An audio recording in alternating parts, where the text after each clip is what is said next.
Assalamualaikum warahmatullahi wabarakatuh.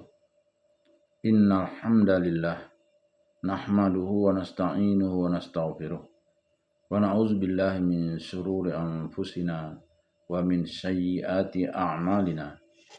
May yahdihillahu fala mudhillalah wa may yudlil falan tajida lahu waliyyan mursyida. Asyhadu an la ilaha illallah wa asyhadu anna Muhammadan abduhu wa rasuluhu la nabiyya ba'd. Allahumma fassalli wa sallim ala hadza nabiyil karim Muhammadin sallallahu alaihi wasallam wa ala alihi washabihi ajmain.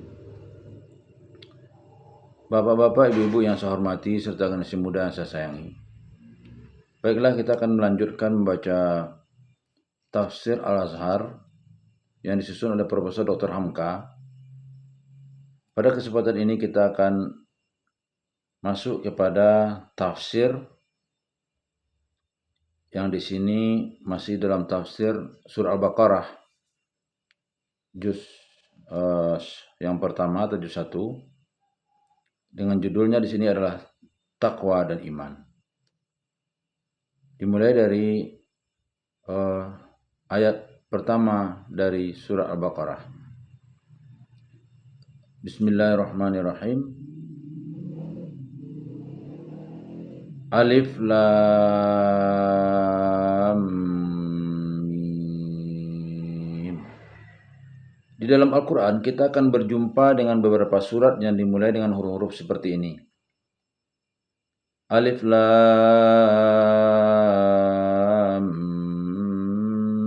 Mim Ra. Alif Lam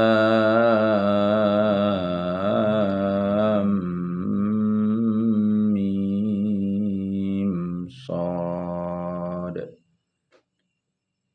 Alif Lam Mim Ain Sin Qaf Ha Mim Kaf Ha Ya Ain Shad Ta Sin Ta Sin Mim Taha Nun Qaf Shad Yasin. Baik penafsir lama ataupun penafsir zaman-zaman akhir membicarakan tentang huruf-huruf ini menurut cara mereka sendiri. Tetapi kalau disimpulkan terdapatlah dua golongan. Pertama ialah golongan yang memberikan arti sendiri daripada huruf-huruf itu. Yang banyak memberikan arti ialah penafsir sahabat yang terkenal, Abdullah bin Abbas. Sebagai alif lam mim ini satu tafsir dari Ibnu Abbas menerangkan bahwa ketiga huruf itu adalah isyarat kepada tiga nama. Alif untuk nama Allah, lam untuk Jibril, dan mim untuk Nabi Muhammad SAW.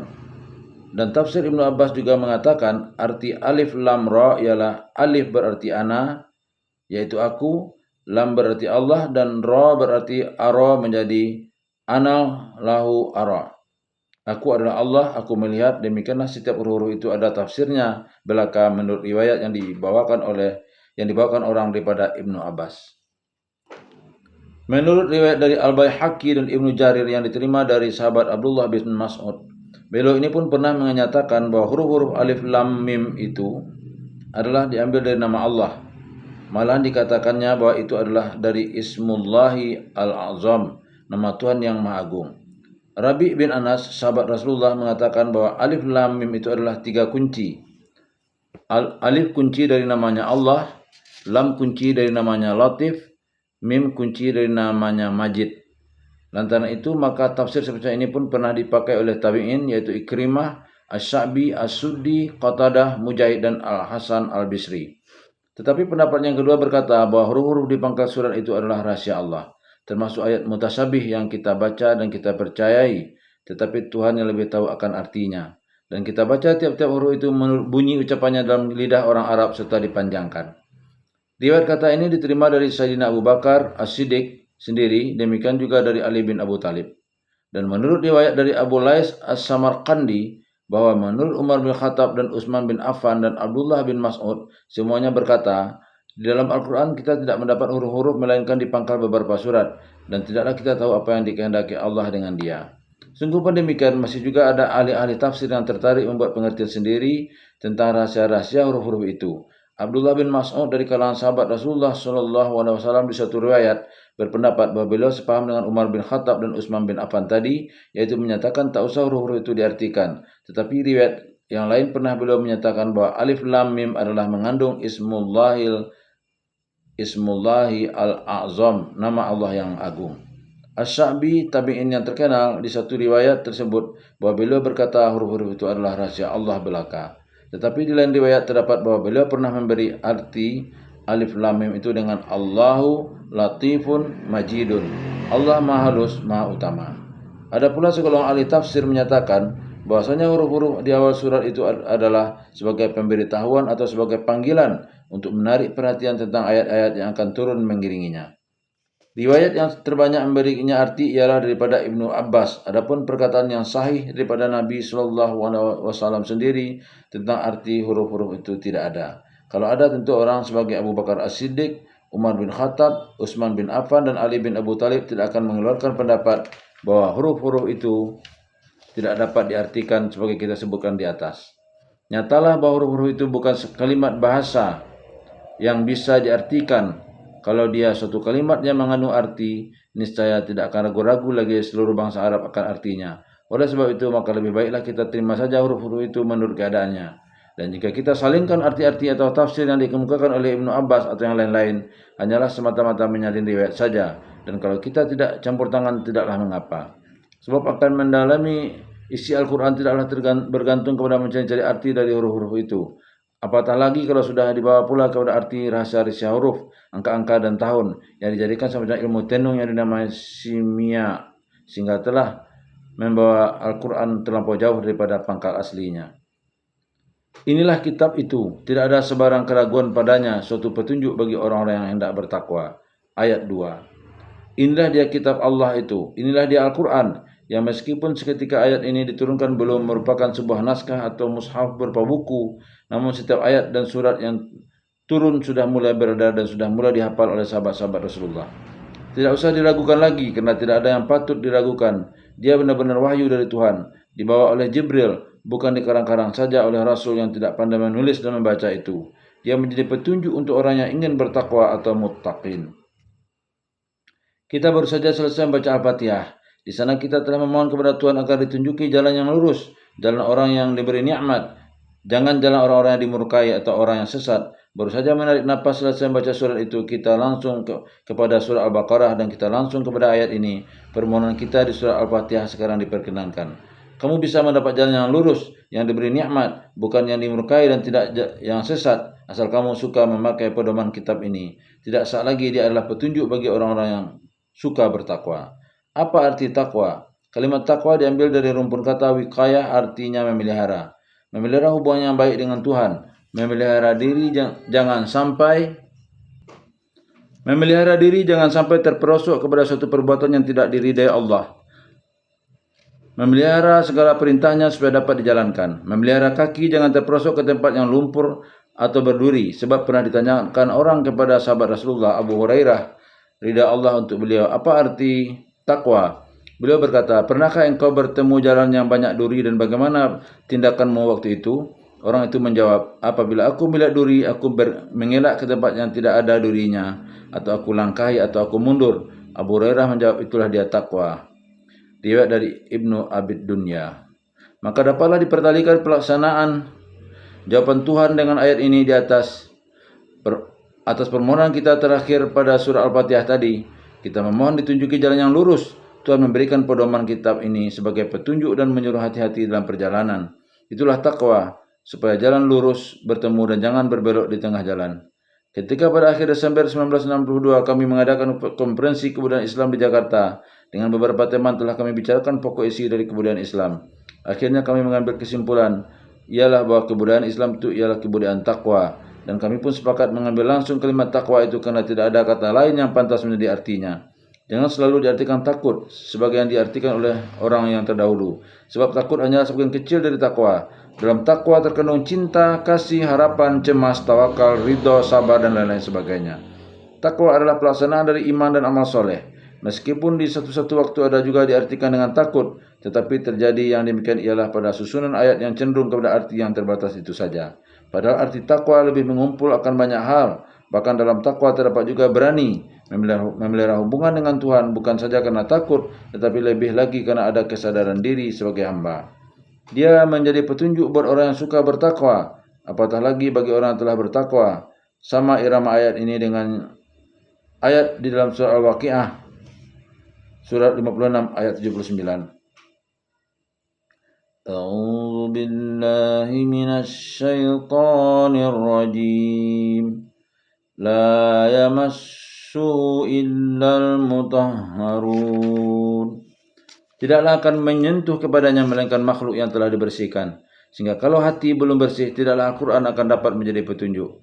Lalu diterangkan sifat atau tanda-tanda dari orang yang bertakwa itu, yang kita dapat menilik diri kita sendiri supaya memenuhinya dengan sifat-sifat itu.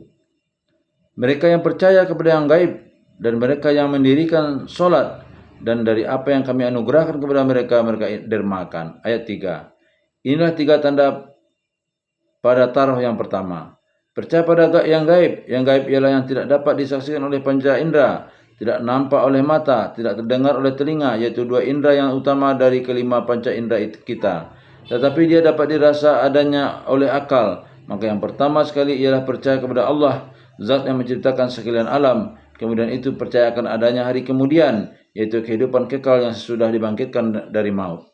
Iman yang berarti percaya, yaitu pengakuan hati yang terbukti dengan perbuatan yang diucapkan oleh lidah menjadi keyakinan hidup. Maka iman akan yang gaib itulah tanda pertama atau syarat pertama dari takwa tadi.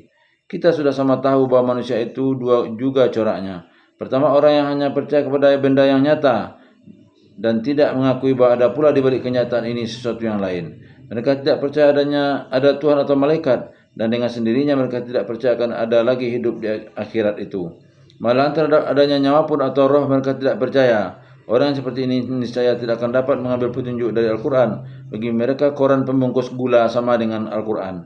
Kedua ialah orang-orang yang percaya bahwa di balik benda yang nampak ini ada lagi hal-hal yang gaib. Bertambah banyak pengalaman dalam arena penghidupan, bertambah mendalamlah kepercayaan mereka kepada yang gaib itu. Kita kaum muslimin yang telah hidup 14 abad sesudah wafatnya Rasulullah SAW dan keturunan-keturunan kita yang akan datang di kebelakang pun insyaAllah bertambah lagi keimanan kepada yang gaib itu, karena kita tidak melihat wajah beliau. Itu pun termasuk iman kepada yang gaib. Maka tersebutlah pada sebuah hadis yang dirawikan oleh Imam Ahmad, Ad-Darimi, Al-Baqawardi dan Ibnu Qani dalam Ma'us Sahabah, dan ikut juga merawikan Imam Bukhari dalam tariknya, dan At-Tabarani dan Al-Hakim. Mereka meriwayatkan daripada Abi Jum'ah Al-Ansari.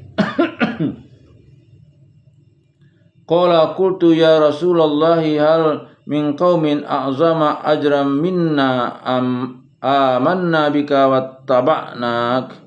Qala ma yamna'ukum min dhalika wa Rasulullah baina azhurikum ya'tikum bil wahyi minas sama' bal qaumun ya'tuna min ba'dikum ya'tihim kitabullahi baina lawhaini fayu'minuna bi wa ya'maluna bima fihi ulaika a'zamu minkum ajra. Berkata dia Abu Jum'ah Al-Ansari, aku bertanya, ya Rasulullah, adakah satu kaum yang lebih besar pahalanya daripada kami, padahal kami beriman kepada engkau dan kami mengikuti jalan akan engkau? Berkatalah beliau, apalah akan halangannya bagi kamu buat beriman kepadaku sedangkan Rasulullah ada di hadapanmu kamu dan datang kepada kamu wahyu langsung dari langit. Tetapi akan ada lagi satu kaum yang akan datang sesudah kamu, datang kepada mereka kitab Allah yang ditulis di antara 2 luh, maka mereka pun beriman kepadaku dan mereka amalkan apa yang tersebut di dalamnya. Mereka itu adalah lebih besar pahalanya daripada kamu. Dan mengeluarkan pula At-Tayalisi, Imam Ahmad dan Bukhari di dalam tarikhnya, At-Tabrani dan Al-Hakim, mereka riwayatkan daripada Abu Umamah Al-Baihili.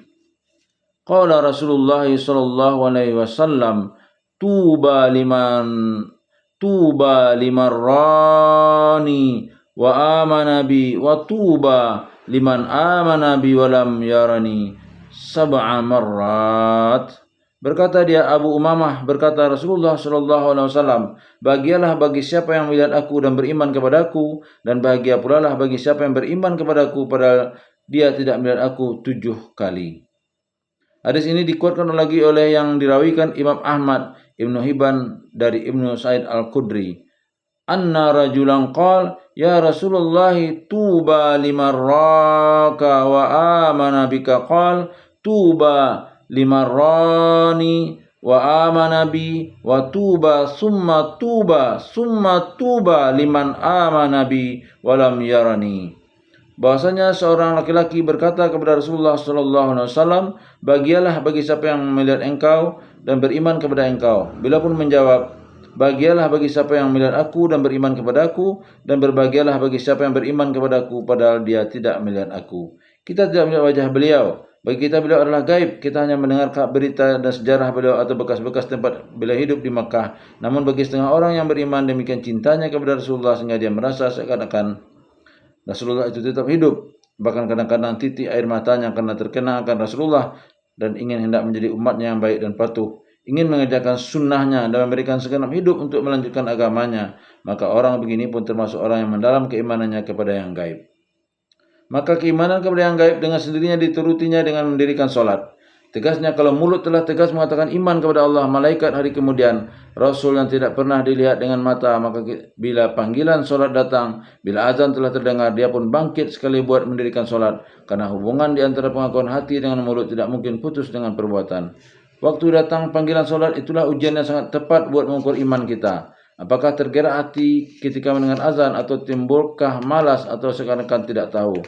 Kelak kita akan sampai kepada ayat 45 dari surat ini yang diterangkan di sana, memohon pertolongan kepada Allah dengan sabar dan solat. Tetapi dijelaskan lagi bahawa solat itu amat berat kecuali bagi orang yang khusyuk hatinya. Dan kita akan bertemu lagi dalam surat Toha surat 20 ayat 132 yang menyuruh kita mendidik anak istri solat dan memperkuat kesabaran di dalam mengerjakannya, sebab cobaan mengerjakan solat itu banyak pula. Maka jika waktu solat telah datang dan kita tidak genser atau tidak peduli juga, tandanya iman belum ada. Tandanya tidak ada kepatuhan dan ketaatan, dan itu diujikan kepada kita 5 kali sehari semalam. Kadang-kadang sedang kita asyik mengobrol, kadang-kadang sedang asyik berapat. Bagaimanakah rasanya pada waktu itu? Kalau tidak ada getarnya ke dalam hati, tandanya seluruh yang kita mintakan kepada Tuhan telah percuma belaka. Petunjuk yang kita harapkan tidaklah akan masuk ke dalam hati kita, sebab al-imanu qaulun fahuwa iza yazidu wa yanqus. Iman ialah kata dan perbuatan, lantaran itu dia bisa bertambah dan bisa berkurang. Dan sembahyang itu bukan solat itu bukan semata dikerjakan. Di dalam Al-Quran atau dalam hadis tidak pernah tersebut suruhan mengerjakan solat, melainkan mendirikan solat. Tandanya solat itu wajib dikerjakan dengan kesadaran, bukan sebagai mesin yang bergerak saja. Dan yang menarik hati lagi ialah 27 kali lipat pahala solat berjamaah daripada solat sendiri, sehingga orang yang berumah dekat masjid atau langgar, solatnya di masjid lebih diutamakan daripada solatnya menyendiri di rumah. Malah ada hadis yang mengatakan bahwa jiran masjid hendaklah solat di masjid. Nanti pun akan berjumpa kita dengan ayat 38 dan surat Asy-Syura atau surat ke-53, bahwa mukmin sejati ialah yang segera mengabulkan panggilan Tuhan, lalu solat dan segala urusan mereka musyawarahkan di antara mereka. Tandanya solat itu pun hendaklah menimbulkan masyarakat yang baik dan musyawarah yang baik pula. Keterangan tentang solat akan berkali-kali berjumpa dalam Al-Quran kelak, dan setelah mereka buktikan iman dengan solat, mereka pun mendermakan rezeki yang diberikan Allah kepada mereka. Itulah tingkat ketiga atau syarat ketiga dari pengakuan iman. Di tingkat pertama, percaya kepada yang gaib, dan kepercayaan kepada yang gaib dibuktikan dengan solat, sebab hatinya dihadapkan kepada Allah yang diimaninya. Maka dengan kesukaan memberi, berderma, bersedekah, membantu dan menolong, imannya telah dibuktikannya pula kepada masyarakat. Orang mukmin tidak mungkin hidup nafsi-nafsi dalam dunia. Orang mukmin tidak mungkin menjadi budak dari benda sehingga dia lebih mencintai benda pemberian Allah itu daripada sesamanya manusia. Orang yang mukmin apabila dia ada kemampuan karena imannya sangatlah dia percaya bahwa dia hanya saluran saja dari Tuhan untuk membantu hamba Allah yang lemah. Dan orang-orang yang percaya kepada apa yang diturunkan kepada engkau, pangkal ayat 4. Niscaya baru sempurna iman itu kalau percaya kepada apa yang diturunkan kepada Nabi Muhammad SAW sebagai iman dan keikutan. Percaya kepada Allah dengan sendirinya pastilah menimbulkan percaya kepada peraturan-peraturan yang diturunkan kepada utusan Allah. Lantaran itu percaya kepada Allah, kepada Muhammad SAW itu sendiri, percaya kepada wahyu dan percaya kepada contoh-contoh beliau bawakan dengan sunnahnya, baik kata-katanya atau perbuatannya ataupun perbuatan orang lain yang tidak dicelanya. Dengan demikian baru iman yang telah tumbuh dan terpimpin dengan baik dan apa yang diturunkan sebelum engkau, yaitu percaya pula bahwa sebelum Nabi Muhammad SAW tidak berbeda pandangan kita kepada Nuh atau Ibrahim, Musa atau Isa dan nabi-nabi yang lain. Semua itu adalah nabi kita. Lantaran itu pula tidak berbeda pandangan orang mukmin itu terhadap semua manusia, bahkan adalah manusia itu umat yang satu. Dengan demikian kalau iman kepada Allah telah tumbuh, tidaklah mungkin seorang mukmin itu hanya mementingkan golongan lalu memandang rendah golongan yang lain. Mereka mencari titik-titik pertemuan dengan orang yang berbeda agama dalam satu kepercayaan kepada Allah yang tunggal tidak terbilang. Dan tidaklah mungkin mereka mengaku beriman kepada Allah, tetapi peraturan hidup tidak mereka ambil dari apa yang diturunkan Allah. Bahkan kitab-kitab suci yang manapun yang mereka baca, entah Taurat maupun Injil atau Upanishad dan Rig Veda, mukmin yang sejati akan bertemu dalamnya mana yang mereka punya, sebab kebenaran hanya satu. Sebab kebenaran hanyalah satu, dan demikian memancarlah nur atau cahaya daripada iman mereka itu dan mempercayai kepada yang lain, sebab pegangan mereka adalah pegangan yang pokok dan sebagai kunci ayat Tuhan bersabda, dan kepada akhirat mereka yakin. Ujung ayat 4. Inilah kunci yang penyempurna iman, yaitu keyakinan bahwa hidup telah selesai hingga hari ini, melainkan masih ada sambungannya. Sebab itu maka hidup seorang mukmin terus dipenuhi oleh harapan bukan oleh kemuraman, terus optimis, tidak ada pesimis. Seorang mukmin yakin ada hari esok. Kepercayaan akan hari akhirat mengandung satu, apa yang kita kerjakan di dunia ini adalah dengan tanggung jawab yang penuh, bukan tanggung jawab kepada manusia, tapi kepada Tuhan yang selalu melihat kita. Walaupun sedang kita berada sendirian, semuanya akan kita pertanggungjawabkan kelak di akhirat. Tanggung jawab bukan jawab yang tanggung. 2. Kepercayaan kepada akhirat meyakinkan kita bahwa apapun peraturan atau susunan yang berlaku dalam alam dunia ini tidak akan kekal, semuanya bergantian, semuanya berputar, dan yang kekal hanyalah peraturan kekal dari Allah sampai dunia itu sendiri hancur binasa. Setelah hal hancur alam yang ini, Tuhan akan menciptakan alam yang lain, langitnya lain, buminya lain, dan manusia dipanggil buat hidup kembali di dalam alam yang baru dicipta itu, dan akan ditentukan tempatnya sesudah penyaringan dan perhitungan amal di dunia. 4. Surga untuk yang lebih berat amal baiknya, neraka untuk yang lebih berat amal jahatnya, dan semuanya dilakukan dengan adil. 5. Kepercayaan akan hari akhirat memberikan suatu pandangan khas tentang menilai bahwa bahagia atau celaka manusia bukan orang yang hidup mewah dengan harta benda, yang gagah berani dan tercapainya apa yang dia inginkan. Bukan itu ukuran orang yang jaya. Dan bukan pula karena seorang hidup susah, rumah gubuk dan menderita yang menjadi ukuran untuk menyatakan bahwa seorang celaka. Tetapi kejayaan yang hakiki adalah pada nilai iman dan takwa di sisi Allah di hari kiamat. Yang semulia-mulia kamu di sisi Allah ialah yang setakwa-takwa kamu kepada Allah. Sebab itu tersimpullah semua kepada ayat yang berikutnya. Mereka itulah yang berada atas petunjuk dari Tuhan mereka, dan mereka itulah orang-orang yang beroleh kejayaan. Ayat 5. Berjalan menempuh hidup di atas jalan Shiratal Mustaqim, dibimbing selalu oleh Tuhan, karena dia sendiri memohonkannya pula. Bertemu taufik dengan hidayat, sesuai kehendak diri dengan ridha Allah, maka beroleh kejayaan yang sejati, menempuh satu jalan yang selalu terang benderang, sebab pelitanya terpasang dalam hati sendiri, pelita iman yang tidak pernah padam. Sebagai telah kita sebutkan di atas tadi, dari ayat 1 sampai 5 adalah memberlakukan permohonan kita dalam Al-Fatihah.